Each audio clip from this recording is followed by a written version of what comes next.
বিজয় দিবসে ছেলেদের ক্রিকেটের মতো মেয়েদের ক্রিকেটেও এলো জয়। মালয়েশিয়ায় অনূর্ধ্ব-19 এশিয়া কাপের গ্রুপ পর্বে নিজেদের প্রথম ম্যাচে জয় পেয়েছে বাংলাদেশ অনূর্ধ্ব-19 দল। কুয়ালালামপুরে বেওয়ে-মাস ওভালে শ্রীলঙ্কা অনূর্ধ্ব-19 দলকে 28 রানে হারিয়েছে বাংলাদেশের মেয়েরা। বৃষ্টির কারণে 17 ওভারে নেমে আসা ম্যাচে বাংলাদেশের মেয়েরা আগে ব্যাট করে 0 উইকেটে 122 রান করে। জবাবে 8 উইকেটে 94 রান করতে পারে লঙ্কানরা।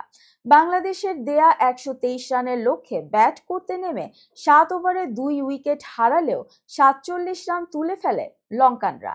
কিন্তু ফারজানা ইয়াসমিন ও সুমাইয়া আক্তার রানের চাকা মন্থর করে দেওয়ার পাশাপাশি নিয়মিত বিরতিতে উইকেট শিকার করতে থাকলে ম্যাচ থেকে ছিটকে পড়ে শ্রীলঙ্কা। শেষ 10 ওভারে 47 রান তুলতে 6 উইকেট হারায় শ্রীলঙ্কা। বাংলাদেশের অধিনায়ক সুমাইয়া 2 ওভারে 12 রানে 3 উইকেট শিকার করেন। বাকি উইকেটটি যায় আফিফার ঝুলিতে। শ্রীলঙ্কার পক্ষে সেওয়ান্ডি 3 ওভারে 23 রানে 4 উইকেট শিকার করেন। মেদসারা এবং থালাগুনে 2টি করে উইকেট শিকার করেন।